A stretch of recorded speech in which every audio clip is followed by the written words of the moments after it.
வாரத்திற்காக கொடுத்த வேத வசனம் யாக்கோபுக்கு எழுதிய நிருபங்கள் 1ஆம் அதிகாரம் 27ஆம் வசனத்தை. திக்கற்ற பிள்ளைகளும் விதவைகளும் படுகிற உபத்திரவத்திலே அவர்களை விசாரிப்பதற்கும் உலகத்தால் கரைபடாதபடிக்கும் தன்னை காத்துக் கொள்ளுகிறவனே பிதாவாகிய தேவனாக்கு முன்பாக மாசில்லாத சுத்தமான பக்தியாய் இருக்கிறது. மறுபடியும் வாசி தம்பி. திக்கற்ற பிள்ளைகளும் நான் சொல்லுகிறேன், இந்த திக்கற்ற பிள்ளைகள் என்று சொன்னார். திக்கற்ற உங்களுக்கு புரிந்திருக்குமா என்று எனக்கு புரியவில்லை. திக்கற்ற என்ற வார்த்தையின் பொருள் இது சமஸ்கிருதம். திக்கற்றவர்கள் என்று சொல்ல சமஸ்கிருத வார்த்தை, தமிழ் அல்ல. திக்கற்ற பிள்ளைகளுக்கு என்று சொன்னா, திக்கற்றவர்கள் என்று சொன்னா நம்ம தமிழிலே பேசுகிற வார்த்தைகள் கதியற்றவர்கள் சொல்லுவார்கள். அதை இப்ப நம்ம பயன்படுத்தல. இப்படி நம்ம சொல்லுவோம், கதி கெட்டவங்க சொல்லி, புரியுதா? நம்ம கதி கெட்டவங்க சொல்லுவோம், அப்படிதான் பயன்படுத்துறோம். கதியற்றவர்கள் சொல்லுகிறார்கள். ஆனா சமஸ்கிருதத்திலே பாத்தீங்கன்னா எப்படி சொல்லுகிறது?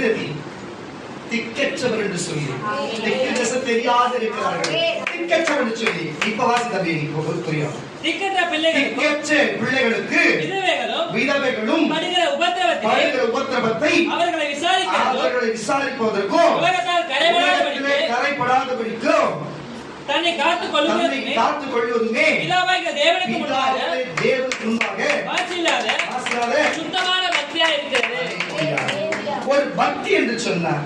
ஒருவன் இயேசுவோடு உலகத்திலே பல மனிதர்களுக்கே பக்தியாய் இருக்கிறவர்கள் உண்டு. நல்லா கேட்டுங்க, பாருங்க, பற்பல தேவர்களுக்கு பக்தியாய் இருக்கிறது உண்டு. ஆனா இயேசு என்று நீ கிறிஸ்தவர்கள் என்று சொன்னா, கிறிஸ்துவுக்கு நம்பிக்கையோடும் கிறிஸ்துவ பக்தியா இருக்கிறானா நீ கிறிஸ்தவன் என்று சொல்லப்படுகிற. அப்ப உங்களுக்கு பக்தி இருக்குன்னா நீ எப்படி இருக்கணுமா? இயேசு சொல்லுகிறாரு, நீ எப்படி இருக்கணுமா? அதுக்கு முன்னாடி வசனம் 26 வசனம்.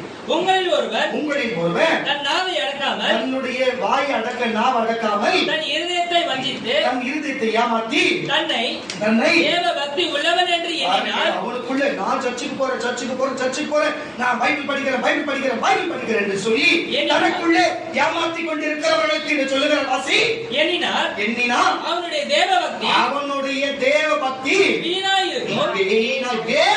இருக்கும். திக்கற்ற பிள்ளைகள் இதுதான் செய்யணும்.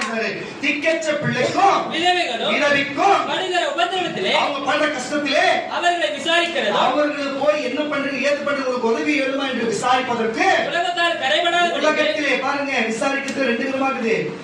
பாருங்க, புருஷன் இல்லாத வீட்டுல போய் விசாரிக்கிறது கரைப்பட்டுடும். சில நேரத்துல கரைபடாதபடிக்கு தன்னை காத்துக் கொண்டிருக்கிறதுமே பிதாவாகிய தேவனுக்கு முன்பே மாசில்லாத அழுக்காயில்லாத சுத்தமான பக்தியாய் இருக்கிறது. நீ கிறிஸ்தவன்னா, நீ பக்தியா இயேசு மேல பக்தியா இருக்கிறதுல, கிறிஸ்து மேல பக்தியா இருக்கிறதுல நீ கிறிஸ்தவன். நீ பக்தியா இருக்கிறதால வந்திருக்கிற, நீ பக்தியா வேற வாசிக்கிற.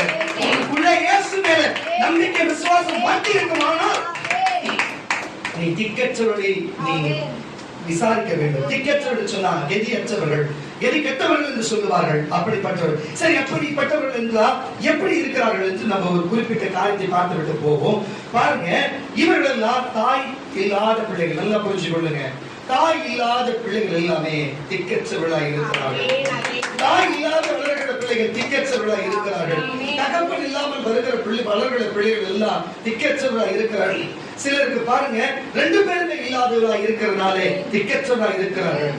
சிலருக்கு தீர்க்கதரிசி இல்லாமல் இருக்கிறது திக்கற்றவர்களாக இருக்கிறார்கள். சிலருக்கு தேவம் இல்லாத இருக்கிறது திக்கற்றவர்களாக இருக்கிறார்கள். சிலருக்கு உறவுகள் இல்லாமல் இருக்கிறதுனாலே திக்கற்றவர்களாக இருக்கிறார்கள். சில பண உதவி இல்லாமல் மனுஷனுடைய உதவி இல்லாதவர்கள் திக்கற்றவர்களாக இருக்கிறார்கள். திக்கற்றவர்கள் என்று சொன்னால் திக்கு திசை தெரியாது, எங்கு போவது, என்ன செய்வது, என்ன நினைப்பது, என்ன பேசுவது என்று சொல்லி புரியாது இருக்கிறார்கள். புரியாதவர்களாக இருப்பார்கள்.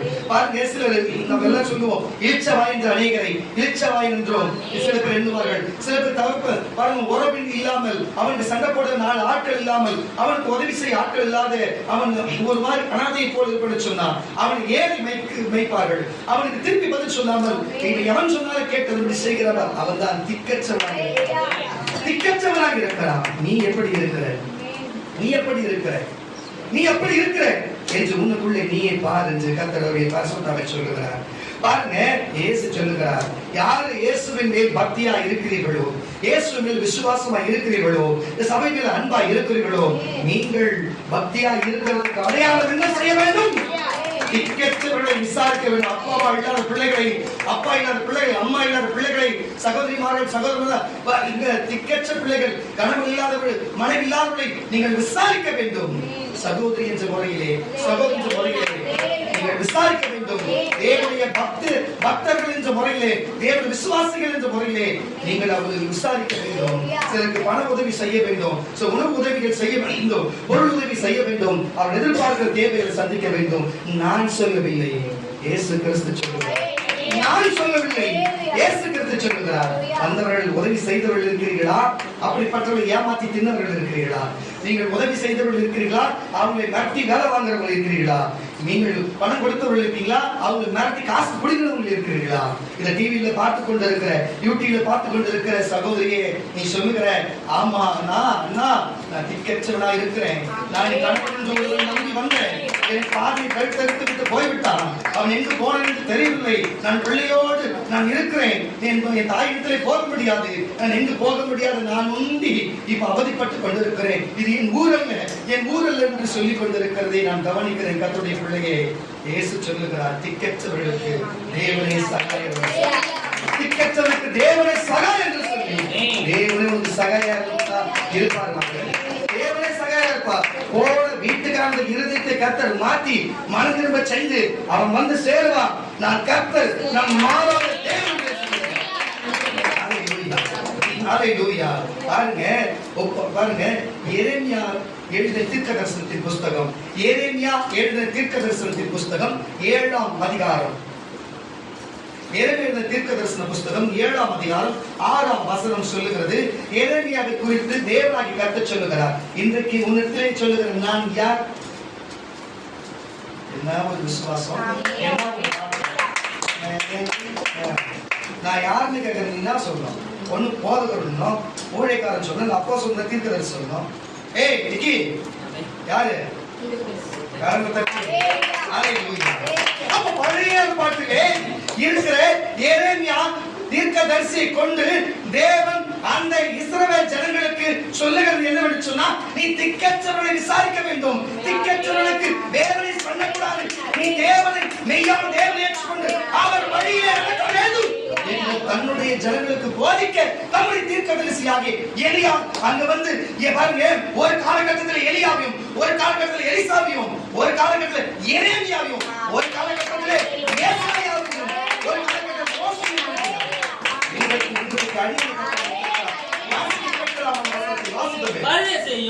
பரதேசியையும்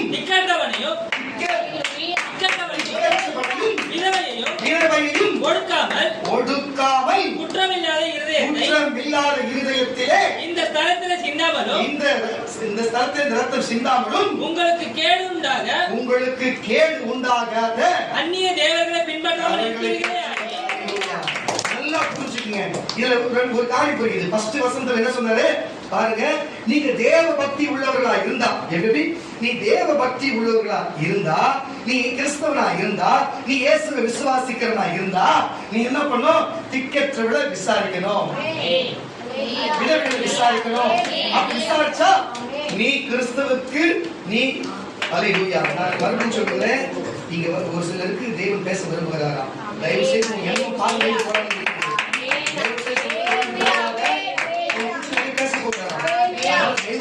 எழுந்து போவாதீங்க. நீங்க போனீங்கன்னா அது எனக்கு ஒன்றும் பிரச்சனை கிடையாது. ஏசு சொல்லுகிறது நான் சொல்றேன். முழுசா கேட்கிற பேசிட்டு போயிட்டே இருப்பாரு. ஹalleluya. அப்ப முன்னாடி வசனத்துல என்ன சொன்னாரு?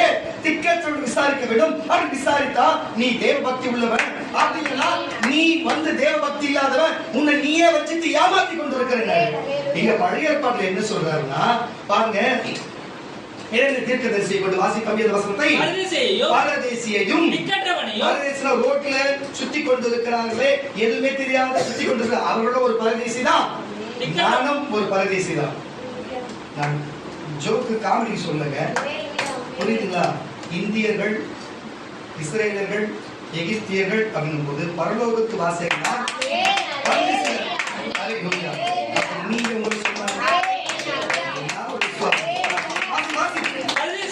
பரதேசியையும் திக்கற்றவனையும் விதவைகளையும் ஒடுக்காமல் குற்றமில்லாத இரத்தத்தில் இந்த ஸ்தலத்திலே சிந்தாமலும் உங்களுக்கு கேடு உண்டாக அந்நிய தேவர்களை பின்பற்றாமலும் இருப்பீர்கள் என்று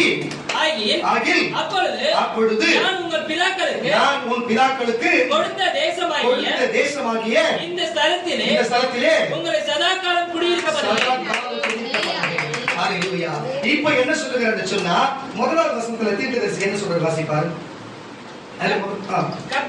கர்த்தரால் எரேமியாவுக்கு உண்டான வசனம் நீ கர்த்தருடைய ஆலயத்திலே வாசலிலே நின்று நல்லா கேளுங்க. எரேமியாவே வாசலில் நின்று நான் இங்க பலிபீடத்தில் நின்று உங்களுக்கு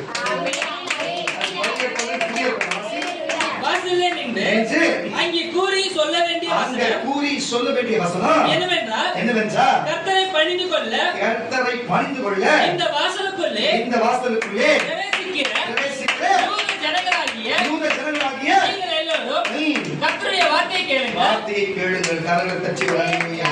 அவருடைய வார்த்தை கேளுங்கள். இன்றைக்கு நான் உங்களுக்கு சொல்லுகிறேன், வசனத்தை கேளுங்கள். அவர்கள் பக்தியாயிருங்கள். அந்நிய தேவனுக்கு அந்நிய உபதேசத்திலே போகாதீர்கள். கிறிஸ்துவின் மேல் பக்தியாயிருந்தார், கிறிஸ்துவின் மேல் நோக்கமாயிருந்தார், கிறிஸ்துவின் விசுவாசமாயிருந்தார், அவரே உன் தேவனாயிருக்கிறார். நீ பக்தி விருத்தியினுடைய அடையாளத்தை நீ யாருக்கு என்ன செய்ய வேண்டும்? நீ விதவைகளுக்கு உதவி செய்ய வேண்டும், நீ திக்கற்றவர்களுக்கு உதவி செய்ய வேண்டும் என்று தேவன் விரும்புகிறார். கர்த்தருடைய பிள்ளைகளே, இது தன்னுடைய நியாய பிரமாணத்திலுமே இதை அவர் எழுதி வைத்திருக்கிறார். மோசே கொண்டு எழுதி வைத்திருக்கிறார். மோசே கொண்டு இதை சொல்லியிருக்கிறார். மறுபடியும் சொல்லுகிறேன் பாருங்க, இப்படி செய்யாதவர்கள் பாருங்க, தேவன் என்ன சொல்றாருன்னா, திக்கற்றவர்களுக்கு, கதிகெட்டவர்களுக்கு, கதியற்றவர்களுக்கு, ஏழைகளுக்கு, ஒன்றுமில்லாத வேற துன்பத்தில் துயரப்பட்டிருக்கிறவர்களுக்கு, புருஷனால் ஒதுக்கப்பட்டவர்களுக்கு, கணவனால் ஒதுக்கப்பட்டவர்கள், தாய் தப்பனால் ஒதுக்கப்பட்ட பிள்ளைகளால் தாய் தப்பனால் ஒதுக்கப்பட்டவர்கள் போன்ற எத்தனையோ திக்கற்றவர்கள் உண்டு. பணம் இல்லாத, உதவி செய்ய ஆரம்பில, ஊரை விட்டு வந்த பல பேர், ஜாதி விட்டு ஒதுக்கின, மதத்தை விட்டு ஒதுக்கின எத்தனையோ திக்கற்றவர்கள் இருக்கிறார்கள். கேள்விப்பட்டிருப்பேன் என்று சொன்னார். மறுபடியும் சொல்லுகிறேன், பக்கத்து நாடாகிய இலங்கை என்று உங்களுக்கு தெரியும். அந்த இலங்கையிலே நம் போல் பேசுகிற தமிழ் மொழி கொண்ட அங்கு இருக்கிறவர்கள் அங்கு பஞ்சம் பிழைக்க முடியாமல் இந்தியாவுக்கு தமிழ்நாட்டுக்கு வந்தார். அவர்களுக்கு நம்ம தமிழிலே என்ன பேர் சொல்லுவார்கள்? அகதிகள் என்று சொல்லுவார்கள். ஆனால் திக்கு பேச தெரியாத திக்கற்றவர்களாய் வந்திருக்கிறார்கள். அது அவர்களை போல் இருக்கிற அவர்களுக்கு இங்கு எதையும் சுதந்திரத்துக் கொள்ள முடியாது. என்று சொன்னால் அவர்கள் திக்கற்றவர்கள், அவர்கள் திக்கற்றவர்களாக இருக்கிறார்கள். கர்த்தர் நம்மளை அப்படி வைக்கிறார். ஹல்லேலூயா. ஆனால் நீங்கள் உங்களை நம்பி வேலைக்கு வந்தா, உங்களை நம்பி திக்கற்ற பிள்ளைகள் வந்தா எப்படி வேலை வாங்குவீர்கள்? சொல்லுங்க. உன்னோடு நட்பா இருந்தா அவளை எப்படி நீங்க செய்கிறீர்கள்? உங்களோடு பழக்கம் வச்சிருந்தா, உனக்கு ஒரு 4 பேர் தெரிஞ்சா, ஒரு திக்கற்ற வந்தா நீ பேசுகிறவன். நான் சொல்லுகிறேன், ஒரு நிமிஷம் போதும் உன்னை திக்கற்றவனாய் மாற்ற. தேவன் நல்லபடியா வைத்திருக்கிறார். நீ தேவன் இயேசு தேவன் சொன்னா அவங்களை விசாரி, அவங்களுக்கு உதவி செய், அவங்க நன்மை செய், அவங்களுக்கு நல்லது செய். அப்பதான் நீ தேவன் மேல் பக்தியா இருக்கிற அர்த்தம். நீ கை தட்டதுனாலயும் இல்ல, அந்நிய பாஷை பேசுறதுனாலயும் இல்ல, மற்றவங்களுக்கு ஒரு கொடுங்கள், அப்படி கொடுக்கப்படும். உங்களுக்கு சிறியவனுக்கு எதை செய்கிறீரோ அதை எனக்கே செய்கிறீர்கள் என்று இயேசு சொல்லி இருக்கிறார். ஹல்லேலூயா. அதுபோல கர்த்தருடைய பிள்ளைகளே, நீங்கள் பக்தியா இருப்பது சொன்னா சபைக்கு வருகிறது மட்டுமில்லை, நேரத்துக்கு வருகிறது மட்டுமில்லை, பாடல் பாடுகிறது மட்டுமல்ல, அக்கம் பக்கத்தில் இருக்கிற திக்கற்றோரையும், உறவுகளில் இருக்கிற திக்கற்றோரையும், உன்னுடைய பரஸ்தாத்தில் இருக்கிற திக்கற்ற, சபையில் இருக்கிற திக்கற்றோரையும் நீங்கள் தேற்றும்படிக்கு, அவர்களுக்கு சகாயம் செய்யும்படிக்கு தேவன் விரும்புகிறார். கர்த்தருடைய பிள்ளைகளே, தேவன் விரும்புகிறார். கர்த்தருடைய பிள்ளைகளே, வாசிக்க கேட்க உபாகத்தின் புஸ்தகம் 10ஆம் அதிகாரம் 18ஆம் வசனம். உபாகத்தின் புஸ்தகம் 10ஆம் அதிகாரம் 18ஆம் வசனத்தை கூட சீக்கிரம். அவர் திக்கற்ற பிள்ளைகளுக்கும் நியாயம் செய்கிறவரும் அந்நியன் மேல் அன்பு வைத்து அவனுக்கு அன்ன வஸ்திரம் கொடுக்கிறவருமாய் இருக்கிறார். நான் சொல்லுகிறேன் கர்த்தருடைய பிள்ளைகளே, பாருங்க, இந்த தீர்க்கதரிசிகள் ஏற்கனவே முன் அறிவித்தார்கள். ஆனால் யூதர்கள் என்ன செய்கிறார்கள் என்று தெரியுமா? யூதர்கள் என்ன செய்கிறார்கள் தெரியுமா? நான் சொல்லுகிறேன், யூதர்கள் எல்லாம் சொல்லுகிறது ஒரே காரியம் என்ன? நாங்க மட்டும்தான் தேவனுடைய புத்திரர்கள், நாங்க மட்டும்தான் தேவனுடைய பிள்ளைகள், நாங்க மட்டும்தான் பரலோகத்துக்கு போவோம், நாங்க மட்டும் தான் போவோம் என்று சொல்லுகிறார்கள். உலகத்தில் உள்ள எல்லா மனிதர்களை பார்த்து புரட்சாதிகாரம் என்று சொல்லுகிறார்கள், அந்நியர் என்று சொல்லுகிறார்கள் என்று வேதம் சொல்லுகிறது. அவர்கள் அப்படித்தான் சொல்லுகிறார்கள். ஆனால் தேவன் என்ன சொல்லுகிறார்? அந்நியரை உபசரிக்கப்பா, தெரியாத பசி மயக்கத்துல வந்தா விசாரிங்கப்பா, ஒருத்தர் அடிபட்டு வந்தா என்னன்னு பாருங்கப்பா, ஒருத்தர் திக்கச்சு வந்தா அவன் ஏழைக்கு இறங்குங்கப்பா, ஏழைக்கு இறங்குகிறவன் கர்த்தருக்கு கடன் கொடுக்கிறான். அது போன்று ஒருவன் வந்தா அவனுக்கு இறங்குங்கப்பா என்று தேவன் சொல்ற. ஏன் தெரியுமா? ஒரு அப்பாவுக்கு நல்லா புரிஞ்சுக்கொள்ளுங்க. ஒரு அப்பாவுக்கு 5 பிள்ளைகள் பிறக்குதுன்னு சொன்னா, ஒரு 2 பிள்ளைகள் இயேசு ஏற்றுக்கொண்டு கீழ்ப்படிஞ்சு பரிசுத்தமா இயேசுவோடு வாழ்கிறது எண்ணிக்கொள்ளுங்க. மிச்சம் 3 பிள்ளைகள் இருக்கிறது. அது ஊர்ல இல்லாத அத்துழி அநியாயம் செய்கிறது. அதுக்கு அவர்கள் பிள்ளை இல்லாத ஆகிவிடுமா? சொல்லுங்களேன், பிள்ளை இல்லாத ஆகிடுமா? என்னைக்காவது ஒரு நாள் அவனும் திருந்தணும், அவனும் நல்வழி வரணும்னு அப்பா அம்மா நல்ல அப்பா அம்மா தான் நினைப்பாங்க. அப்ப தேவன் நினைக்கிறதும் தப்பு இல்லை, தேவன் நினைக்கிறதும் தப்பு இல்லை. யூதர்கள் மட்டுமல்ல, கிறிஸ்தவர்கள் மட்டுமல்ல, நம்ம சுற்றி இருக்கிற எல்லாருமே தேவனால் பிறக்கப்பட்டவர்கள் தான். எல்லாம் ஆதாமின் நித்திருந்து பிறந்தவர்கள் தான், எல்லாம் நோவாவின் நித்திருந்து பிறந்தவர்கள் தான். நீங்களும் நானும் தான் இயேசுவின் ரத்தத்தால் பிறந்தவர்களா? அவர்கள் எல்லாமே நோவாவின் நித்தில பிறந்தவர்கள் தான். எல்லாருமே ஆதாமால் உருவாக்கப்பட்டவர்கள் தான். நான் சொல்லுகிறேன், அந்நியராய் இருக்கட்டும், அந்நியர்கள் தெரியாதவர்களாய் இருக்கட்டும், உபசரியுங்கள், அவர்கள் நேசிங்கள், அவர்கள் மேல் அன்பு செலுத்துங்கள் என்று நான் சொல்லவில்லை, தேவன் சொல்லுகிறார். வாசியப்பா. அவர் திக்கற்ற பிள்ளைகளுக்கும் விதவைக்கும் நியாயம் செய்கிறவரும் அந்நியன் தெரியாதவன் மேல் அன்பு வைத்து அவனுக்கு அன்னம் என்று சொல்ல உணவையும் போட்டுக்கிற வஸ்திரத்தையும் கொடுக்கிறவருமாய் இருக்கிறவரா நீங்கள் நல்ல கரங்களை தச்சுவராக தமிழர்கள் நடந்து கொண்டார்கள்.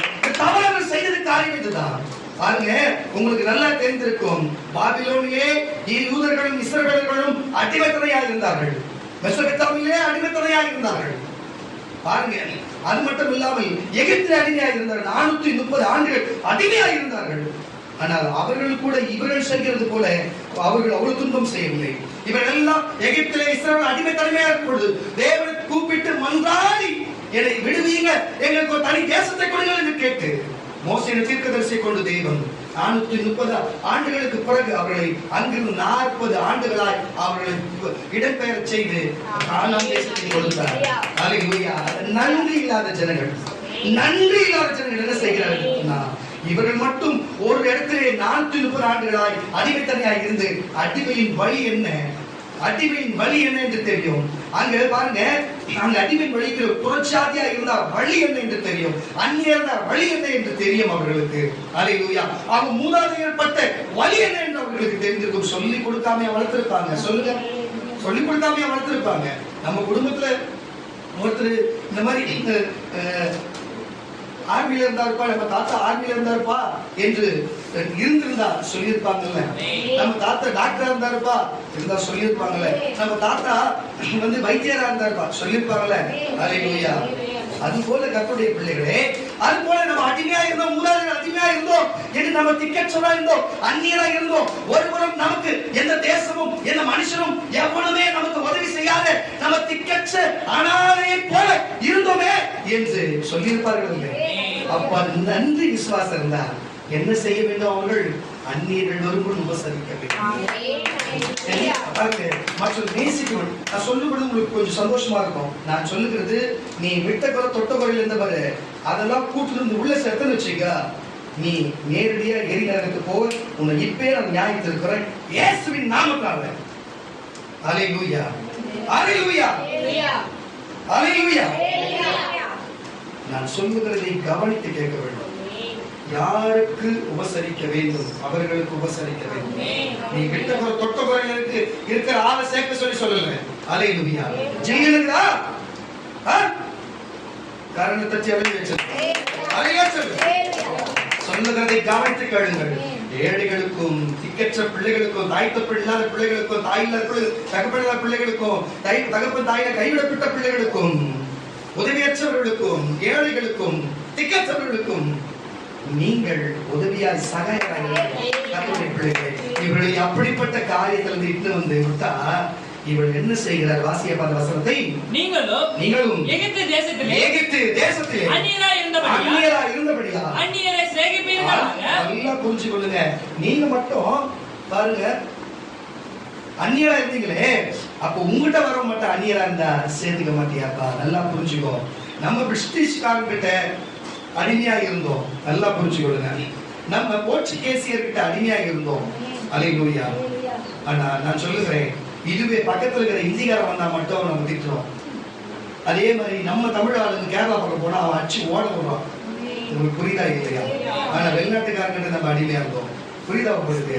எதுக்கு இதை சொல்லுகிறேன்னு சொன்னா, கர்த்தருடைய பிள்ளைகளே, நம்ம அடிமையா கஷ்டப்பட்டதும், நம்ம ஒடுக்கப்பட்டு கஷ்டப்பட்டதும் நம் மூளையை சொல்லி இருக்கிறது அதை அறிந்து, அப்படி ஒருத்தர் கஷ்டப்பட்டு பச்சை பொழைக்க இந்தியாவில் எவனும் இங்க வந்து பொழைக்க வந்தா அவர்களை போய் நொறுக்குகிறது, அவர்களை போய் ஏமாத்துகிறது, அவர்களை மிரட்டுகிறது, அவர்கள் பணம் கொடுக்கிறது, இது ஒரு காரியமாக இருக்கிறது. இந்த பாவத்துல எங்க போய் சுமப்பார்கள்? இந்த பாவத்துல இந்த ஒயின் ஷாப் பக்கம் போனோம்னு வச்சுக்கோங்க, இந்த குமரநகர் பக்கம் போன இதுவே ஒரு பெரிய போராட்டமாக. இதெல்லாம் எந்த பாவத்தை அவனும் தேவனுக்கு பிள்ளையா? அவன் வேற்று மொழி பேசினாலும் அந்நியனா இருந்தாலும் நமக்கு அவன் அந்நியன், தேவனுக்கு அவன் பிள்ளை. அல்லேலூயா. நீ அவனுக்கு செய்த அவன் உனக்கு செய்தாலும் அவர் தான் வாசித்த அப்படியே வசனத்தை, நீங்கள் எகிப்து தேசத்திலே அந்நியராய் இருந்தபடியா அந்நியரை நீங்க சிநேகிப்பீர்களாக உன் தேவனாகிய கர்த்தருக்கு பயந்து அவரை சேவித்து அவரை பற்றிக் கொண்டு அவருடைய பேரின் மேல் ஆணை இயேசுவின் நாமத்தில் இனி நான் திக்கற்ற இயேசுவின் ஆணையிடுவாயாக கரங்களை தட்டி விடுவாங்க. அல்லேலூயா. பாருங்க, இப்படி அவர்கள் அந்நியர்களை உபசரித்தார்களா? உபசரிக்கவில்லை. அந்நியர்களை நேசித்தார்களா? நேசிக்கவில்லை. அவர்கள் பக்கத்து தேசமாகிய பக்கத்து தேசத்துக்கு கூட யூதர்கள் போகிறது. அப்படி போனாலும் காலிலை கழுவி விடுவார்கள். அங்கு போன தீச்சென்று சொல்லுவார்கள். அங்க இருக்கிற பக்கத்தில் இருக்கிற பக்கத்து எல்லைக்கு கூட போக மாட்டார்கள். அவர்கள் நாட்டுக்குள்ளவே தான் இருப்பார்கள். அந்நாட்டில் அப்படிப்பட்ட காரியங்கள் எல்லாம் இருந்தது. கர்த்தருடைய பிள்ளைகளை சமரியாவுக்கு போக மாட்டார்கள். சமரியாவை அவர்கள் கிராஸ்ல பிறந்த பிள்ளைகள்.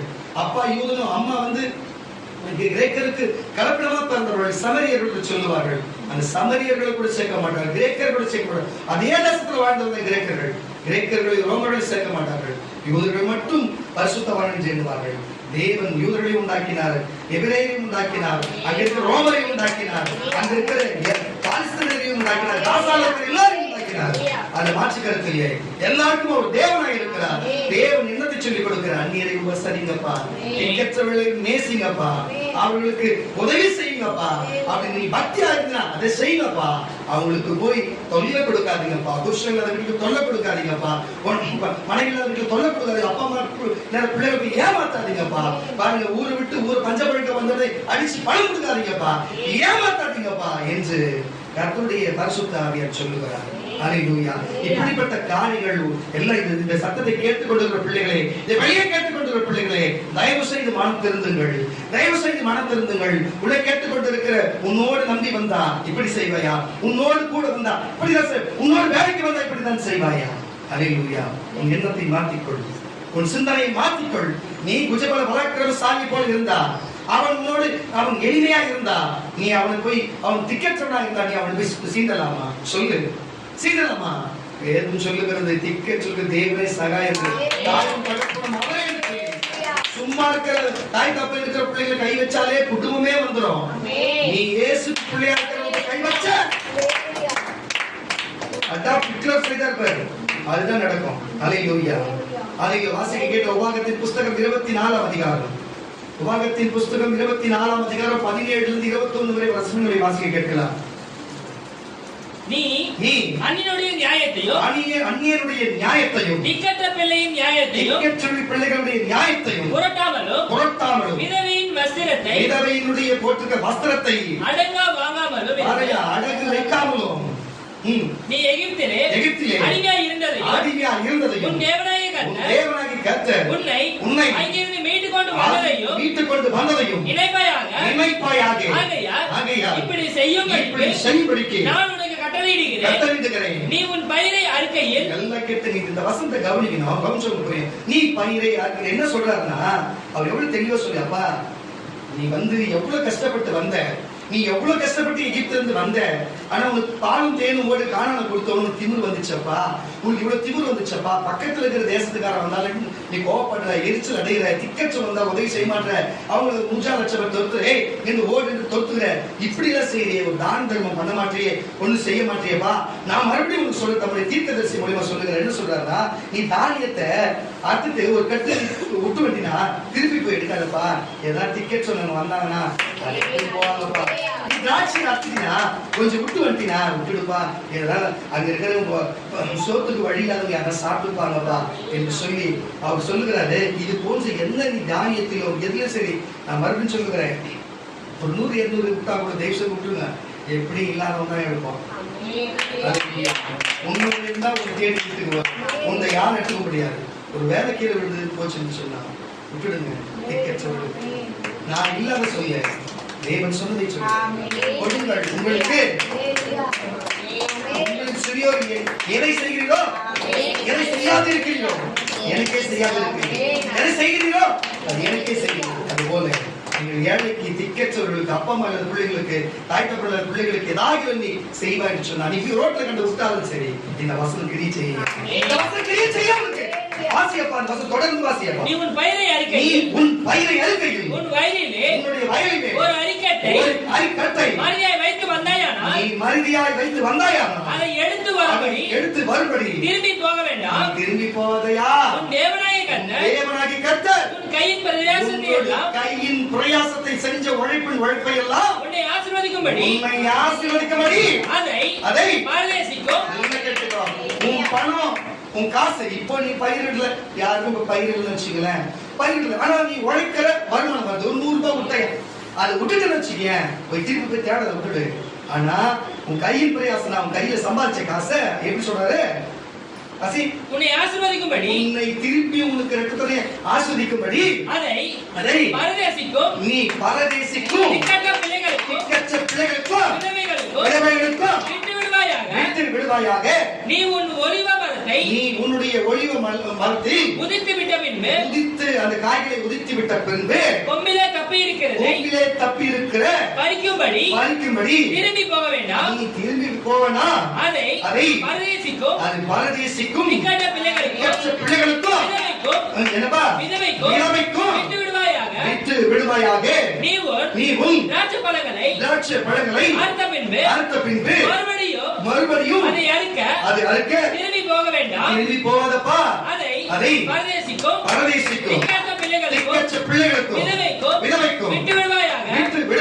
நீ எகிப்திலே அடிமையாய் இருந்ததை நினைப்பாயாக. ஆகையால் இப்படி செய்யும்படி நான் உனக்கு கட்டளையிடுகிறேன். இது ஒரு தீர்க்கதரிசி சொல்லுங்க, தேவனாகிய கர்த்தர் சொல்லுகிறார். இது தேவனாகிய கர்த்தர் சொல்லுகிறார். இது இஸ்ரவேலர்களுக்கு சொன்னார், யூதர்களுக்கு சொன்னார், ஆனா உங்களுக்கு என்று சொல்லுகிறார். ஹல்லேலூயா. அவர் மேல் பக்தியா இருந்தார், அவர் சொன்ன வார்த்தை வசனம் கேட்டு நடப்பாய் என்று சொன்னார். உனக்கு சொல்லுகிறார், அதை எடுத்து நீ நட என்று கர்த்தர் சொல்லுகிறார். இப்படி செய்தா, இப்படி செய்தா உனக்கு ஆசீர்வாதம் உண்டாகும் என்று சொல்லுகிறார். ஆனா அதுவே திக்கற்ற பிள்ளைகள் கொன்று போட்டார், திக்கற்ற பிள்ளைகள் அடிமையா வைத்தார், திக்கற்றவர்களுக்கு வாழ்க்கையை கெடுத்தார், அவன் குடும்பத்தை கெடுத்தார், அவங்க ரத்தப்படிக்கு நீ ஆளானா உன் நிலைமை என்னவாகும் என்று பார்க்கலாமா? என்னவாகும் என்று பார்க்கலாமா? பாருங்கள், ஒரு நாள் வந்தது எல்லாருக்கும் வரலாறு தெரிஞ்சிருக்கும். உங்களுக்கு என்ன நடந்தது சொன்னா பாருங்க, இயேசுவின் காலகட்டத்திலே அங்கு டைட்டஸ் மன்னன் வந்து அந்நாட்களிலே அந்த தேவாலயத்தை இடித்து போடும் பொழுது அங்க இருக்கிற எல்லாரும் இஸ்ரவேல் தேச சிதறடித்து போய் உலகம் விட பரவி வாழ்ந்தார்கள் என்று உங்களுக்கு வரலாறு தெரியும். ஆம் என்று சொன்னா நான் ஒரு விசுவாசம். பாருங்களேன், அப்போ ஒரு கூட்டத்து மக்கள் எங்க போனு சொன்னா ஜெர்மானிக்கு போய் அங்கு இடம் பெயர்ந்து அங்கு பள்ளிக்கு பெருகி அங்கு பெரிய கூட்டமாய் மாறினார்கள். பெரிய பெரிய கண்டுபிடிப்பெல்லாம் யூதர்கள் கண்டுபிடித்தார்கள், பெரிய பெரிய காரியத்தை எல்லாம் செய்தார்கள். ஆனாலும் கண்டுபிடிக்க செய்தாலும் யாரும் அவர்களுக்கு அந்நாட்களிலே பக்கத்து தேசங்களோ எதிர் தேசங்களோ அவங்களுக்கு உதவி செய்ய போர் புரிய எந்த காரியமும் உதவி செய்யவில்லை. அவள் போர் புரிய அவங்களை காப்பாற்றவும் எந்த உதவியும் செய்யல. அடாபிட்லர் என்று ஒருவன் எழுதினான். எரிச்சல் உள்ளவனா எழுப்பினான். அடால்ஃப் ஹிட்லர் ஒருவன் எழுப்பி என்ன செய்தான் சொன்னான் பாருங்க. யூதரே ஃபர்ஸ்ட் பாருங்க, ஜெர்மானிய யூதர்களே இருக்கக்கூடாது, எல்லாம் வெளியேற வேண்டும் சொன்னவன் திடீரென்று என்ன சொன்னான்னு சொன்னா, ஜெர்மனியில யூதரே இல்லாத ஜெர்மனியை மாற்ற வேண்டும் சொன்னான். நான் வந்தது அவன் சொன்னா, யூதரே இல்லாத உலகத்தை மாற்ற வேண்டும் சொன்னான். இறுதியில் என்ன நடந்தது? 10 பேர் தங்க வேண்டிய வீட்டிலே 500 பேரும் போட்டு உள்ளே போட்டு அன்னைக்கு தம் பண்ணி மூடி அப்படியே கொன்று போட்டான். லட்சோப லட்ச மக்களை இதோ ரத்த களரியா ரணகளரியா மாற்றி கொன்று போட்டான். அல்லேலூயா. ரத்த கலர் ரணகளரியா மாற்றி பாருங்க, அங்கக்கு செதறி இந்தியாவுக்கும் ஓடி வந்தார்கள். பல தேசங்களுக்கு ஓடி போய் அவர்கள் தன் ஜீவனை இழந்தார்கள். கோடிக்கணக்கான மக்கள், சிறு பிள்ளைகளும் சிறு விதவைகளும் சிறு பிள்ளைகளும் வயோதிகர்களும் எல்லாரும் சேர்ந்து மடிந்து போனார்கள். அப்படிப்பட்ட கொடூரமான காரியத்தை ஹிட்லர் செய்தான் என்று வேதம் சொல்லுகிறது, வரலாறு புஸ்தகங்களும் இதை சொல்லுகிறது. என்ன காரணம்? என்ன காரணம்? இந்த வசனம் உபாகம புஸ்தகத்தில் சொல்லப்பட்டது, எரேமியா புஸ்தகத்தில் சொல்லப்பட்டது, ஏசாயா தீர்க்கதரிசி புஸ்தகத்தில் இப்போ வாசிக்க போகிறோம், சொல்லப்பட போகிறது. பாருங்க, ஏன் அந்நியரை நேசிங்கய்யா, திக்கற்ற உதவி செய்யா சொல்லும் போது அவர்களை நேசிக்காம அவர்கள் மேல் நீங்க தீட்டுள்ள தண்ணியா வச்சுங்களே, ஒரு நாள் நீ செய்யும் பொழுது, நீ அவனுக்கு அடிமையா இடத்துல இருக்கும் பொழுது உனக்கு ஒருத்தம் உதவி செய்யலே. இந்த யூதர்களே இல்லாது போனார்களே, யூதர்கள் அழிக்கப்பட்டு போனார்களே. நான் சொல்லுகிறேன் கர்த்தருடைய பிள்ளையே, நீ கிறிஸ்தவன் என்ற போர்விலை இருந்து கொண்டு நீ பரணாவும் பண வசதி வைத்தவனா இருந்தா, நீ அந்நியர்களுக்கும் நீ கிறிஸ்தவர்களுக்கும் திக்கற்றவர்களுக்கும் உதவி செய்யாமல் போனா பரவாயில்ல, அது ஒண்ணு பிரச்சனை. ஆனா அவர்கள் தீங்கு செய்து சொன்னா, ஹிட்லருக்கு இறுதியில எப்படி செத்தான்னு தெரியுமா? அவ்வளவு பேர் கொண்டு குவிச்சவன் பயப்பட்டு செத்து போனான், தற்கொலை பண்ணி செத்து போனான், பயந்தே செத்து போனான். அப்படிப்பட்ட முடிவு பரிதாபமாய் உண்டாயிருக்கும். இதை கேட்டுக் கொண்டிருக்கிற, டிவியுடைய பார்த்து கொண்டிருக்கிற பிள்ளைகளே, நீ கிறிஸ்தவர் என்ற போர்வையிலே, நீ கிறிஸ்தவர் என்ற வசதியிலே நீ வரலாய் இருந்து, நீ கிறிஸ்தவத்தில் இருக்கிறவர்களையும் சரி அந்நிய மக்களையும் சரி உபசரியாமல் போனா பரவாயில்ல, அவர்களுக்கு தீங்கு செய்து என்று சொன்னா ஹிட்லருக்கு நடந்தது. பாருங்கள், அவனுடைய நிலைமை, அவன் சொந்த தேசத்தில் இருக்கிற பாருங்க முஸ்லிமியை பாருங்க, தன் சொந்த தேசத்தில் இருக்கிறவர்களையும் திக்கற்றவர்களையும் எல்லாம் கொன்று குவித்து போட்டான். இறுதியிலே அவர்கள் மரணம், தேசத்தை விட்டு ஓடி அகதியாய் திரிந்து சாக வேண்டிய சூழ்நிலை வந்தது. நான் சொல்லுகிறேன், முடிவு பரிதாபமாயிருக்கும். திக்கற்றவர்களை நேசிக்கிறவன், திக்கற்றவர்களுக்கு பாருங்க தானியத்தை கொடுக்கிறவன், அவன் எல்லாரும் ஆஸ்வதிக்கப்படுவான். தேவன் சொல்லி ஆஸ்வதிக்கப்படுவான். உன் பிரயாசத்தை நீ பணம் போட்டு வந்தா, உங்க 8 நாள் போலீஸை பிடிச்சு மாட்டி கொடுக்காத, மாட்டி விடாத. ஒரு எடுத்துட்டு போன நான் போட்டு உனக்கு உன் பிரயாசத்தை ஆஸ்வதிப்பான், உன் பிரயாசத்தை ஆஸ்வதிப்பான்.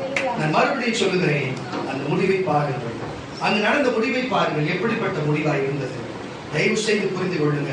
வாசிக்க கேட்கலாம். ஏசாயா எழுதின தீர்க்கதரிசனத்தின் புஸ்தகம் 1ஆம் அதிகாரம், ஏசாயா எழுதின தீர்க்கதரிசனத்தின் புஸ்தகம் 1ஆம் அதிகாரம் 17ஆம் வசனம். விக்கி நீ வாசி, 23ஆம் வசனம் மஞ்சு வாசிக்க சீக்கிரம்.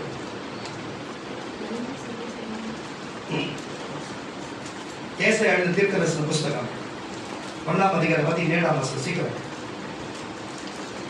நன்மை செய்ய படியுங்கள். நன்மை பாருங்க, இதுதான் படியுங்கள் என்று சொன்னாலும் சரி, தெரிஞ்சு கொள்ளுங்கள் என்று சொன்னாலும் சரி. அல்லேலூயா, எல்லாம் ஒன்றுதான். உங்களை பார்த்து சொல்ற வாசிப்போம். நன்மை செய்ய படியுங்கள். நன்மை செய்ய இந்த வேத புஸ்தகத்திலே படியுங்கள். நியாயத்தை தேடுங்கள். நியாயத்தை தேடுங்கள். ஒடுக்கப்பட்டவனை ஆதரித்து, ஒடுக்கப்பட்டவனை ஆதரித்து, இக்கட்ட பிள்ளையை நியாயத்தையும் விதவையின் வழக்கையும் விசாரியுங்கள். என்ன சொல்ற? யாரா கஷ்டப்பட்டாங்கன்னா ஒரு 10 ரூபாய் நான் கூடியா கஷ்டப்படுறாங்க, சண்டை வந்து அவங்க குடும்பத்தை போயிட்டு எதுக்கு சண்டை போறீங்க, அவங்க போய் கேள்வியா, ஒரு உதவி செய்ய அவங்களுக்கு ஆதரவுமா. 23 வாசிமா, அந்த 8 தான் இல்லைன்னு நீ வாசிக்க. உன் பிரபுக்கள் மூடரும் திருடரின் தோழருமாய் இருக்கிறார்கள். உன்னுடைய உறவுகள் எப்படி இருக்கிறாங்க? வாசி. மூடரும் திருடரின் தோழருமாய் இருக்கிறார்கள்.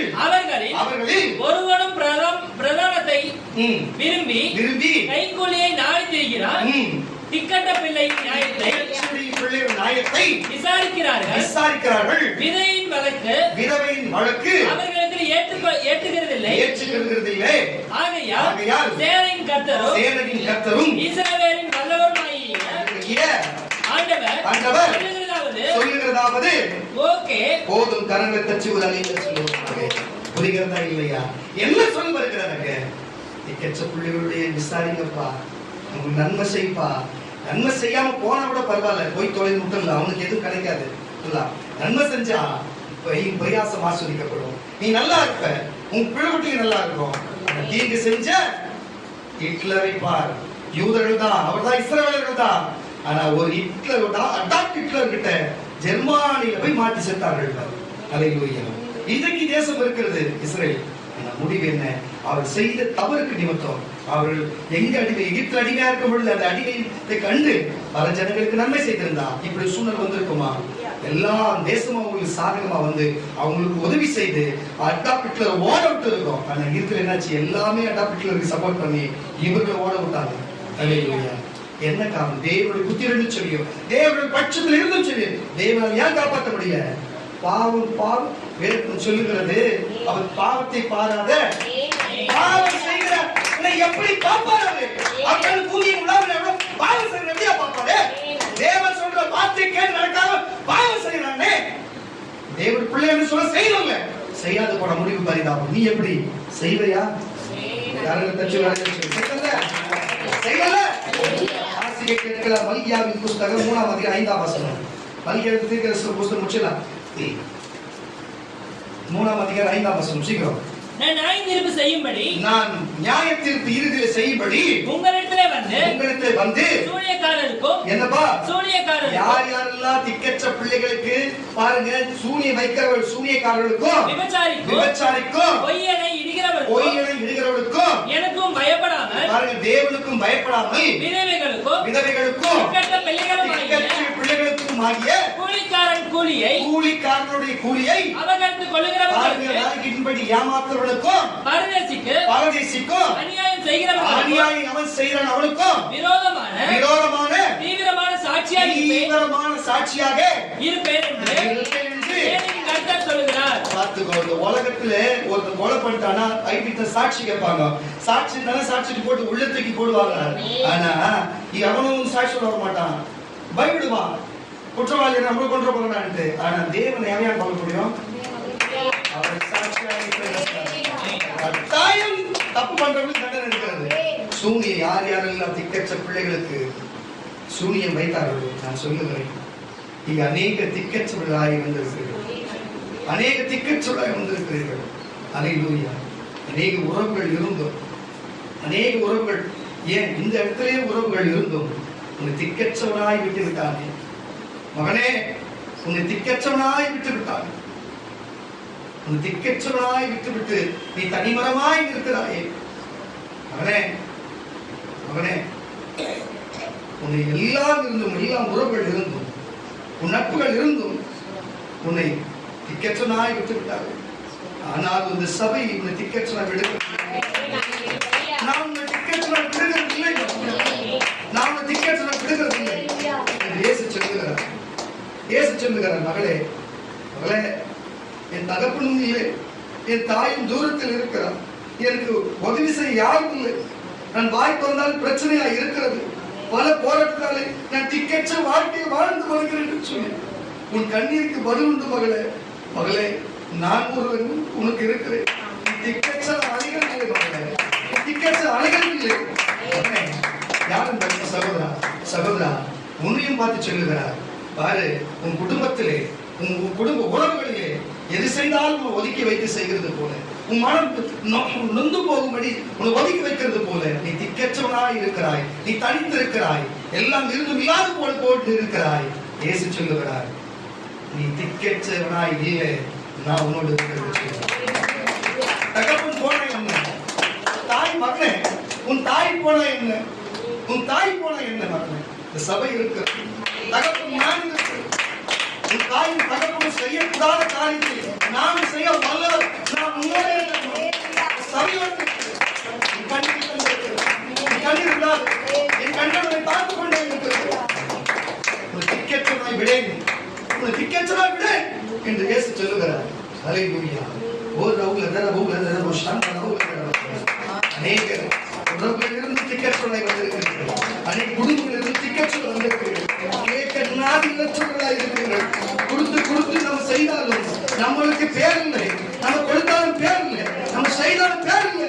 அவருக்கு மட்டும் செய்து கொள்கிறார்கள், அவர்கள் மட்டும் பார்க்கிறார்கள். அவங்க மட்டும் திக்கற்றவராய் இருக்கிறோம் என்று சொல்லி நான் சொல்லுகிற கர்த்தருடைய பிள்ளையே, நான் என் தகப்பன் போய்விட்டார், என் சகோதரன் போய்விட்டார், எனக்கு யாரும் இல்லை, திக்கற்றவ ஓடி இந்த இடத்துக்கு வந்து இங்க ஊழியம் செய்கிறேன், எனக்கு யாரும் இல்லை என்று சொல்லி. ஆனால் தேவன் திக்கற்றவ கைவிட்டார்.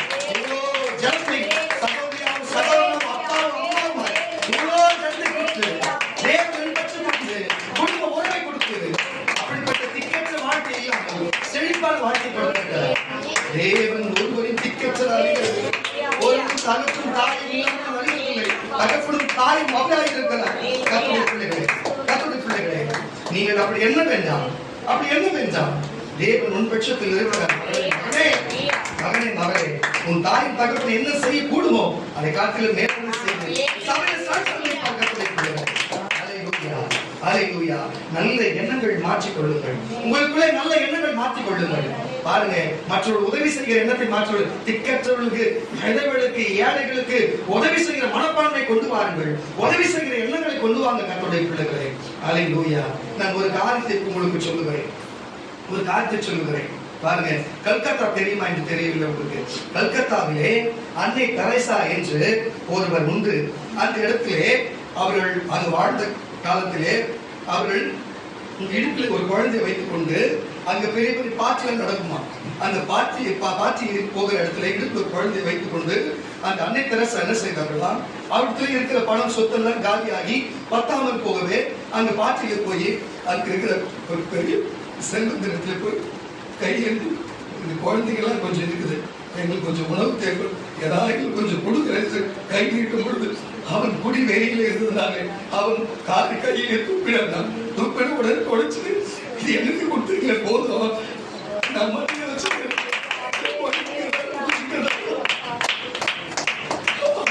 மனுஷனுக்கு இப்படிப்பட்ட மனுஷனும் இருக்கிறாங்க என்று சொல்லி பிறகு அந்த ஸ்தாபனத்தை தாங்கினான். நான் சொல்லுகிறேன் பிள்ளைகளே, யாரெல்லாம் இயேசுவோட அம்மாவோட கல்லறை பார்க்கணும், இயேசுவோட அம்மா போட்டோவை பார்க்கணும்னா கல்கத்தாவில் போக அவரோட கல்லறை இருக்கு. இயேசுவோட அம்மா இஸ்ரவேல்ல இருக்கிறாங்க, இவனோட இந்தியாவுக்கு கல்கத்தாவுக்கு போய் பாருங்க சார். இயேசு சொன்னார், என் வார்த்தை அவர் தாயும் என் சகோதரனாக இருப்பாங்க சார்.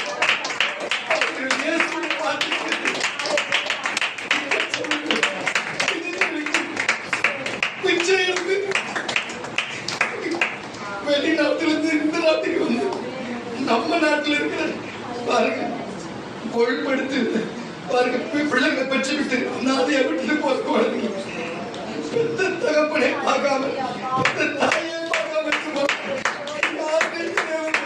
வேற மொழி பேசுறோம், வேற இருக்கு மக்கள் இந்திக்கு வந்து உதவி கிடைச்சோம். அதுவே அதுதான் திக்கற்றவங்களை அதுதான் பேச சொல்லுகிறார். திக்கற்றோட உதவி செய்யுங்கப்பா, ஏழைங்களுக்கு உதவி செய்யுங்கப்பா, அவங்க கிட்ட ரொம்ப பண்ணாதீங்கப்பா, அவங்க மனவேதனையை படுத்தாதீங்கப்பா, துன்பப்படுத்தாதீங்கப்பா, அது சாபமா நிக்கப்பா. ஏற்கனவே அப்படி துன்பப்பட்டாங்க ஜெர்மனியில இஸ்ரேல்ல அப்படிப்பட்ட வேதனைப்பட்டார்கள். உங்களுக்கு சொல்லுகிறேன், நீங்கள் கிறிஸ்தவ என்ற போர்வில் இருந்து அப்படி செய்யாதீங்கப்பா. பாருங்க, கிறிஸ்தவர்கள் அன்புன்னா இதுதான்ப்பா, இதுதான் பார்த்தா சொத்தை வித்து வந்து செய்தாருப்பா. எத்தனையோ பேர் சொல்லணும், எத்தனையோ பேர் சொல்லணும். அதே போலதான் திக்கற்றவர்களும் இங்க எல்லாம் திக்கச்சு அனாதையா போயிடுவார் என்று சொல்லிதான் தோமா இஸ்ரவேல்ல இருந்து தோமா இங்க வந்து உயிர் கொடுத்து உப்பு பண்ணி சொல்றீங்க. யாருக்காக நீங்க நான் திக்கச்சுள்ள போயிடுவாரு, ஏமாற்றுள்ள போயிடுவாரு, நேரத்துக்கு போகக்கூடாது. வாழ்க்கை மறுபடியும் தயவு செய்து குறிச்சுங்க கர்த்தருடைய பிள்ளைங்க, தயவு செய்து குறிச்சு கொள்ளுங்க. உங்களுக்கு என்ன கேட்கிறோம், வேற வசனம் சொல்லுகிறது, நீ ஏழைக்கு உதவி செய்தா கையின் பிரியாச ஆசீர்வதிக்கப்படும்பா, நேசப்பட கேட்ட மட்டும் ஆசீர்வதிக்கப்படாதுப்பா. நீ செய்யறது வந்தா ஆசீர்வதிக்கப்படும். உண்டியில போறது ஆசீர்வதிக்கப்படாதுப்பா. யாருக்குன்னா கொடுத்து உதவி செய்ப்பா, அப்பதான் ஆசீர்வதிக்கப்படும். இது நான் சொல்லப்பா, இயேசு சொல்லுகிற வார்த்தை. அல்லேலூயா. கொஞ்சம் புரிஞ்சு நம்ம நடக்க வேண்டிய கர்த்தருடைய பிள்ளைகளே, யோபு காலகட்டத்திலே யோபு பெரிய செல்வந்தனா இருந்தார். உங்களுக்கு எல்லாருக்கும் தெரிந்தவர்களே. ஆனால் யோபு செல்வந்தனா வாழும் பொழுது எல்லாருக்கும் கொடுக்கிறவராகவும் எல்லாருக்கும் திருப்திப்படுத்துகிறவர், ஏழைக்கு இறங்குகிறவர். பாருங்க, அது மட்டும் இல்லாம திக்கற்று உதவி செய்கிறவருமாய் வாழ்ந்தாங்க. அவர் அப்படிப்பட்ட வாழ்க்கை வாழ்ந்திருக்கிறார். அதனால்தான் எல்லாமும் ஒரு விட்டு போனாலும் சரி, ரெட்டிப்பான ஆசீர்வாதத்தினாலே இன்னொரு காரியத்தை சொல்லுவேன். போவாசை குறித்து உங்களுக்கு தெரியும், ரூத்தை குறித்து தெரியும்.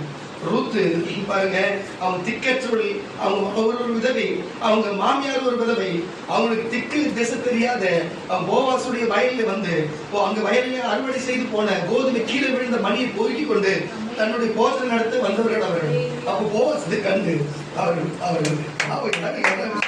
கொஞ்சம் ஒதுங்கி விட்டு போகலாம், கொஞ்சம் ஒதுங்கி விட்டு போகலாம், நம்மளை கேட்க மாட்டாங்க, கீழே பொறுக்கி போவாங்க. அந்த இறுதியில என்ன நடக்குது, அவன் எண்ணம் பரிசுத்தமா இருந்தாங்க.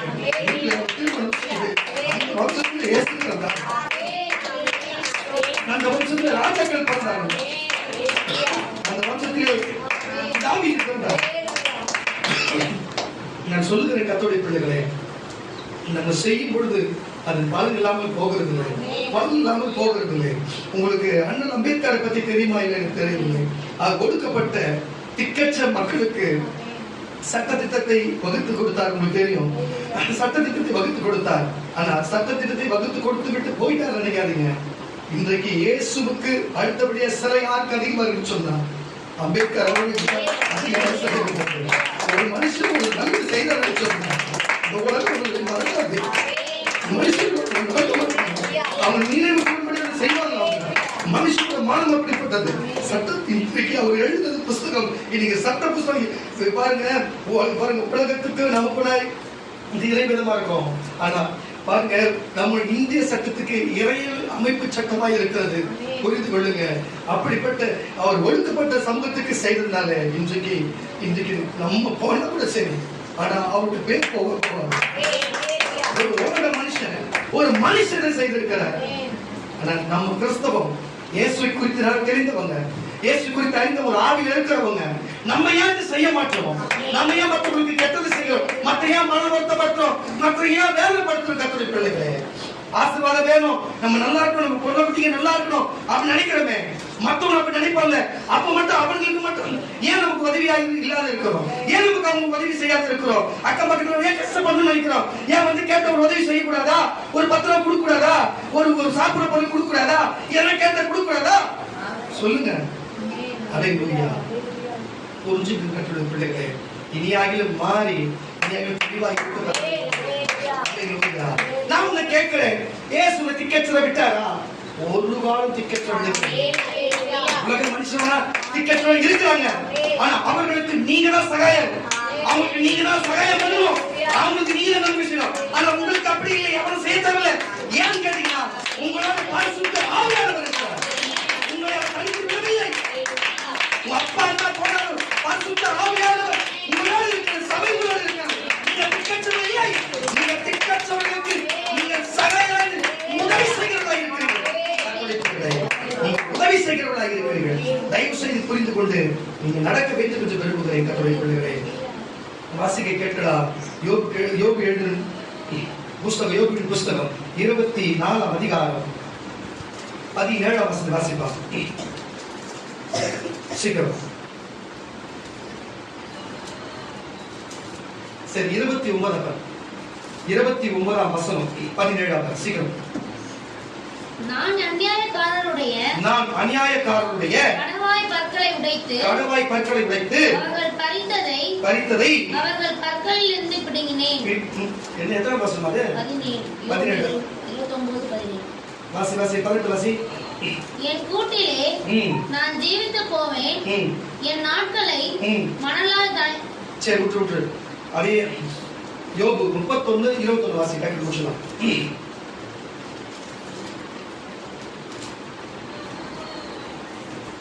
ஒளிமுக வாசலில் பாருங்க, ஒலிமுக வாசலில் செல்வாக்கு உண்டென்று நான் கண்டு திக்கற்றவனுக்கு நல்லா கேட்டுங்க. அவர் என்ன சொல்றாருன்னா, முன்னாடி வசனம் பாத்தீங்கன்னா, நான் இலக்க செஞ்சேன், ஒருவேளை நான் செய்யாதிருந்தா என் கையை வெட்டிடுங்க, என் புயத்தை விட்டு கை விழுந்து போடுன்ற வாசி.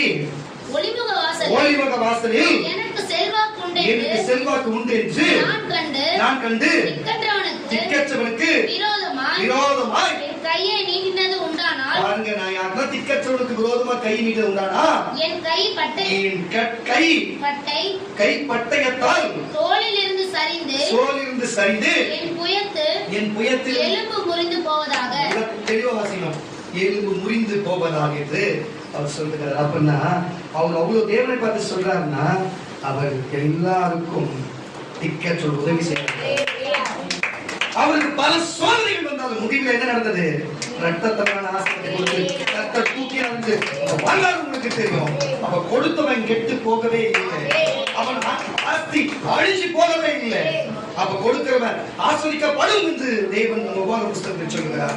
இங்க கொடுத்ததினாலே சோதனை வந்தது, ஆனாலும் அவன் ரத்தத்தினான ஆசீர்வாதத்தை ஏற்கனவே வைத்ததை விட அதிகமான ஆசீர்வாதத்தை பெற்றுக்கொண்டான். லட்சாதிபதியும் கோடீஸ்வரனா மாறி போனான். அதுதான் அந்த விஷயம். நீ எனக்கு கொடுத்து சபைக்கு கொடுங்க நான் கேட்கல, உன் அக்கம் பக்கத்துல ஏழைகளுக்கு, இல்லாதவர்களுக்கு, கஷ்டப்படுறவங்களுக்கு, திக்கு திசை தெரியாதவங்களுக்கு செய்யா என்றுதான் தேவன் ஒரு சொல்ல. அப்படி செஞ்சா நீ ஆஸ்வதிக்கப்படுவதுதான் செய்கிறார். அல்லேலூயா. சபை நடத்துவதற்கும் எனக்கு குடும்பத்தை நடத்துவதற்கும் எனக்கு இயேசு இருக்கிறார். இப்படிப்பட்ட காரியம் இருக்கிறது. சரி, நீங்க வாசிக்கும் போது கேட்டுக்கலாம், சங்கீத புஸ்தகத்தை குறித்து இவர் சொன்னாரே, சங்கீதத்துக்கு இதுக்கு சம்மதம் இல்லை, என்ன வாசிக்கலாமா? 94ஆம் சங்கீதம் 6-13 வரை வாசிங்க, முடிச்சிடலாம் டக்குனு. 94ஆம் சங்கீதம் 6-13 வரை வாசி.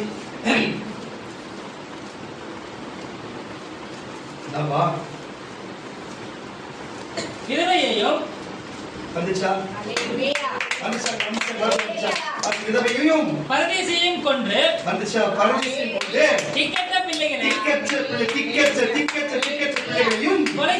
கொலை செய்து கர்த்தர் பாரு.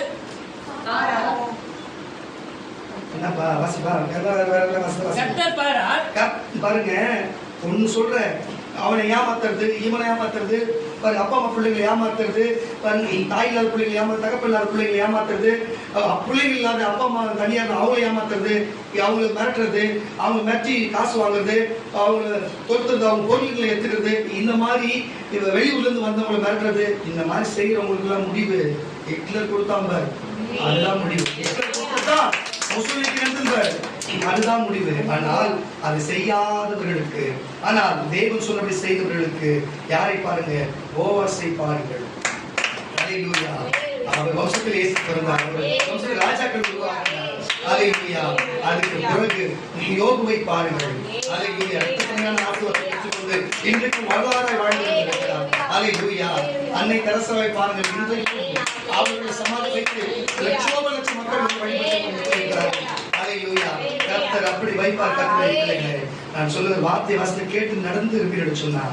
வாசி அந்த வசனத்தை விதவையையும் பரதேசியையும் கொன்று பாருங்க. தேவன் எல்லாம் பார்க்க நினைச்சுக்காதீங்க. அவர் கண்ணு பார்க்குது, அவர் கை எல்லாம் செய்ய வல்லமுண்டு, அவர் கால் எல்லாம் செய்ய வல்லமுண்டு, அவர் எல்லாத்தையும் பார்த்துக்கிறாரு. பரதேசியையும் கொன்று திக்கற்ற பிள்ளைகளையும் கொலை செய்து கர்த்தர் பாரார்.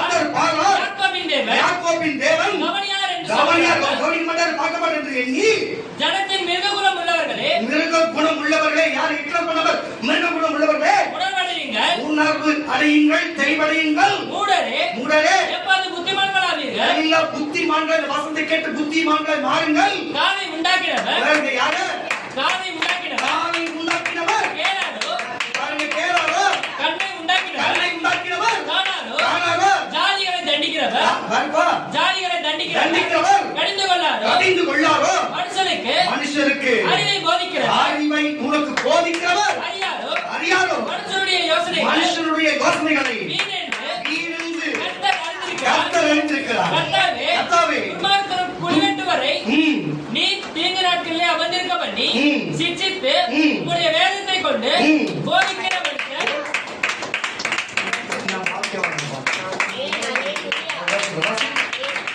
சிட்சித்து சிக்ஷித்து கஷ்டப்பட்டு மத்திய சொல்ல சிக்ஷித்து உங்களுடைய வேதத்தை கொண்டு இந்த வேதத்தை கொண்டு போதிக்கிற மனுஷன் உங்களுக்கு போதிக்கிற மனுஷன் பாக்கியவான். ஹalleluya. இதே வசனத்தை 94 வாசிக்கலாம். இயேசு எப்படி இடைப்படுகிறார்கள் இந்த சபையில்? எப்படி நம்ம பிள்ளைகள் சின்ன பிள்ளைகள் எப்படி இடைப்படுகிறார்கள்? நான் சொல்லி கொடுத்தேன், விக்கி சொல்லி கொடுத்தாங்க. உனக்கு ஆவியானவர் சொல்லி கொடுத்தாங்க. அந்த ஆவியானவர் இப்பொழுது பேசிக்கொண்டு இருக்கிறார். நானே வெளிப்படுத்தி இருக்கிறேன் உங்களுக்கு. ஹalleluya. அப்போ கண்களை உண்டாக்கினவர் உங்களை பார்க்காது இருப்பாரோ, நான் உண்டாக்கினவர் கேளாது இருப்பாரோ, நான் சொல்லுகிறேன். ஹalleluya. உங்களுக்கு அறிவை கொடுத்தவருக்கு அவர் புரியாத இருக்குமா? தேவ செய்தி எல்லாத்தையும் பார்த்துக்கிறாரு. இன்னையோட மனம் திரும்பிடு, இன்னையோட மனம் திரும்பு, எல்லாத்தையும் விட்டு விடு, ஒரு புது மனுஷியா மாறு, ஏழைகளுக்கு உதவி செய், பக்கத்துல உதவி செய், கெட்ட வார்த்தை பேசாத, துன்பப்படுத்தாத, குடும்பத்தை பாரு, உறவை பாரு, உறவு பார்க்கலாம் போது நீ அவங்கள பாரு, நீ தெய்வத்தை பாரு, நீ தேவ பக்தியா இரு, இரு. நீ எல்லாத்தையும் சொல்றேன். தேவ பக்தி இருக்கிறவன் தான் நான் இந்த உலக நேரம் பேசலாம் செய்யணும். சும்மா வந்து செய்ய மாட்டாங்க. ஆனால் இது செய்யாத போது நடக்கிறதும் தெரியும். ஒண்ணுமே குடும்பம் எதுவுமே இருக்காது. செய்யும் பொழுது ஆசீர்வாதம் உண்டாகும். ஆனா செய்யாதுன்னு சொல்றது அது வீம்புக்காக செய்யும் பொழுது அவர்களுக்கு தொல்லை கொடுக்கும், திக்கத்து தொல்லை கொடுக்கும் பொழுது நீங்க யார் நினைக்க வேண்டும்? யூதர்கள் நினைக்க வேண்டும். அவங்க எப்படி அவங்களோட சூழ்நிலை எப்படி வந்தது நினைக்க வேண்டும். கட்டளை அதுபோல மாறிவிடும். எச்சரிக்கையாக இருங்கள், எச்சரிக்கையாக இருங்கள். இறுதியா ஒரே வார்த்தை தான் நான் சொல்லுகிறேன், நீங்கள் திக்கற்றவர்கள் இல்லை என்று சொல்லுங்கள். நீங்கள் திக்கற்றவர்கள் இல்லை ஏன்னு சொன்னா தேற்றல வாழ்நாள் பரிசுத்த ஆவியானவர் உங்களோடு ஒருவரும் இருக்கிறார். உங்களுக்கு ஒரு தீர்க்கதரிசி கொடுத்திருக்கிறார், பரிசுத்த ஆவியானவர் இருக்கிறார், உங்களுக்கு வேத வசனம் இருக்கிறது. ஆனால் இயேசு சொன்னார், உங்களை நான் விடேன், உங்களை திக்கற்றவரை நான் விடேன். நான் வந்து இன்றைக்கு பரலோகத்துக்கு போறேன், நான் கண்டிப்பா வருவேன், நான் பரிசுத்த ஆவியானவர் போறேன். ஹalleluya. எல்லாரும் பரிசுத்த ஆவியானவர் இருக்கிறவங்க இயேசுவின் பக்கம் வந்திருக்காங்க. எல்லாரும் நம்மளோட இருக்கிறாங்க. நமக்கு திக்கற்றவரே இல்லை. திக்கற்றவரை சகாயம் செய்கிறவராய் இருக்கிறோம்.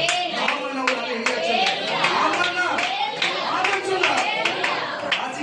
யோவான் சுவிசேஷ புத்தகம் 14ஆம் அதிகாரம் 18ஆம் வசனம் முடிச்சலாம். யோவான் சுவிசேஷ புத்தகம் 14ஆம் அதிகாரம் 18ஆம் வசனம். சீக்கிரம். நான் உங்களை திக்கற்றவர்களாக விடேன்.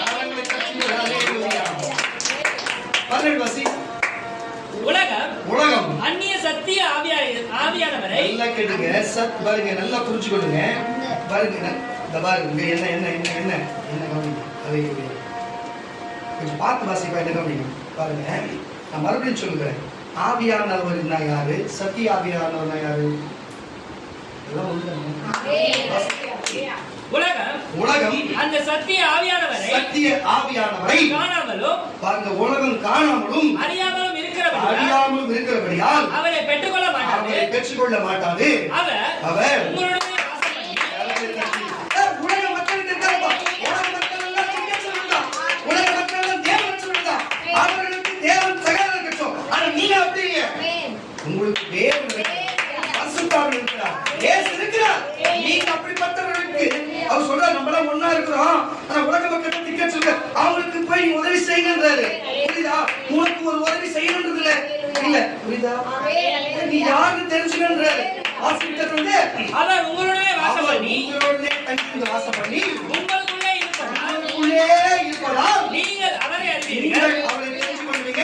நான் உங்களை திக்கற்றவர்களாக விடேன். உங்களிடத்திலே வருவேன். இன்னும் கொஞ்ச காலத்திலே உலகம் என்னை காணாது. நீங்களோ என்னை காண்பீர்கள்.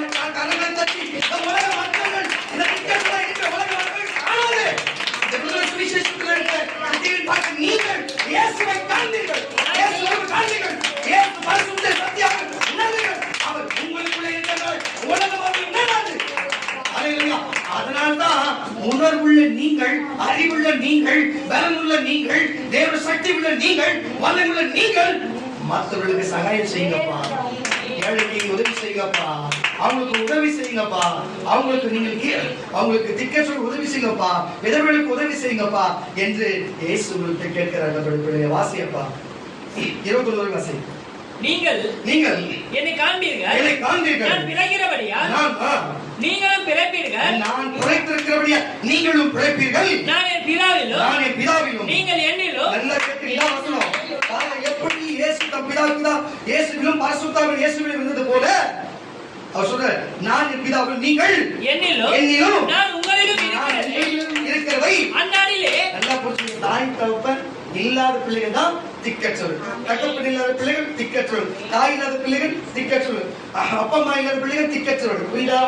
அதுதான் நீங்கள் என்னிலும் நான் உங்களிலும். நம்ம தாத்தா இருக்கிறாரு, அப்பா இருக்கிறாரு, எல்லாமே இருக்கிறாரு. வாசி கிட்டது வாசி. அந்நாளிலே நீங்கள் அறிவீர்கள். என் கற்பனைகளை பெற்றுக்கொண்டு என் கற்பனைகளை இந்த வேதவச கற்பனைகளை பெற்றுக்கொண்டு அவைகளை கைக்கொள்ளுகிறவனே என்னிடத்திலே அன்பாயிருக்கிறார். என்கிட்ட அன்பா இருக்கிறார். புரிஞ்சுச்சா? இயேசு யோவான் சுவிசேஷ புத்தகம் சொல்லும்போது என்ன சொல்றாரு? அவர் பிரசங்கிக்கிற வேளையில் இயேசுடைய அம்மாவும் அவங்க தம்பியும் வந்திருக்கும் போது சீசர் சொல்றாங்க, அப்பா ஐயா உங்க அம்மாவும் உங்க தம்பி வந்துக்கிறாங்க. அப்போ அவர் அதை கண்டுக்காம சொல்றாரு, எவன் என் வார்த்தை வசனத்தை கேட்டு நடக்கிறானோ அவன் எனக்கு தாய், அவன் எனக்கு சகோதரன். இந்த வார்த்தையை வசனத்தை கேட்டு நடப்பான்னு சொன்னார்.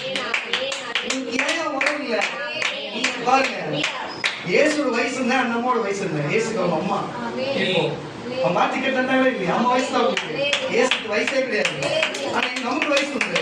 நமக்கு இயேசு அண்ணன். புரியுதா இல்லையா? இயேசுக்கு 33 வயசு தான் பாருங்க. வந்து 40 நாள் தான் இருக்கு. நீ அப்போ இல்லை நான் சொல்ல அவர்தான் சொல்லுகிறேன். நான் சொல்ல அவர்தான் சொல்றாரு. விட்டத்தின் வாசி. என் கற்பனைகளை பெற்றுக்கொண்டு அதிலே கைக்கொள்ளுகிறவனே, இந்த வசனத்தை கைக்கொள்ளுகிறவனே என்னிடத்திலே அன்பா இருக்கிறான். அன்பா இருக்கிறான். அப்ப அன்பா இருக்கிறவன் நம்ம முதல்ல யாக்கோபு என்ன சொன்னாருங்க? ஒருத்தர் அன்பா இருந்தா, ஒரு பக்தியா இருந்தா எங்களை அன்பா இருப்பான். பக்தியா இருக்குன்னா எங்களை அன்பா இருக்கும். வாய முடியும் நான் சொல்ற கேட்டு அன்பா இருப்பா. அன்பா இருந்தானா திக்கற்றவர்களுக்கு ஏழைக்கும் உதவியா இருக்கும். உபதமா இருக்க மாட்டான். சொன்னாரா இல்லையா? அப்ப அன்பா அந்த வசனம் கேட்ப, வசனம் சொல்றதை கேட்டு நடந்தா நீ பக்தியா இருக்கிற அதபடி நடப்ப. அல்லேலூயா. வாசி விட்ட பொழுது என்னிடத்திலே அன்பா இருக்கிறான். என்னிடத்திலே அன்பா இருக்கிறான். என்னிடத்திலே அன்பா இருக்கிறான். என்னிடத்திலே அன்பா இருக்கிறவன் பிதாவுக்கு அன்பா இருக்கிறான். பிதாவுக்கு அன்பா இருக்கிறான். நானும் அவனிடத்திலே அன்பா இருந்து அவனுக்கு என்னை வெளிப்படுத்துவேன் என்றார். அல்லேலூயா. ஏன் நம்ம விடுதலை சுவிசேஷம் இருக்கிற சபைக்கு மட்டும் இயேசுவை கையை காட்டுறாரு, முகத்தை காட்டுறாரு?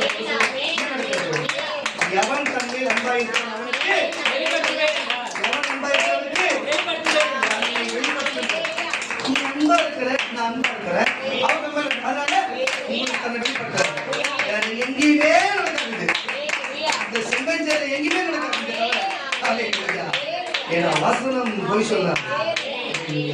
நீங்களே புரிந்து கொள்ளுங்கள். அப்போ நீங்க திக்கற்றவர் ஏழு தெரிஞ்சிச்சா? பரிசுத்தாவின் உள்ளோடு இருக்கிறார். பிதா இயேசுவோடு இருந்தது போல இயேசு உங்களோடு இருக்கிறார். நான் சொல்லுகிறேன் கர்த்தருடைய பிள்ளைகளே, நீங்கள் திக்கற்றவர்களா இருக்கிறீர்கள் என்று எண்ணி இருக்கிறீர்களே. அல்லேலூயா. சரிதான். நீங்கள் மற்றும் திக்கற்ற பிள்ளைகளுக்கு சகாயரும் உதவி செய்கிறவர்களா இருக்க வேண்டும். கர்த்தருடைய எல்லாம் விசுவாசிகளா எழுந்து என்ன விசுவாசிகள் எழுந்து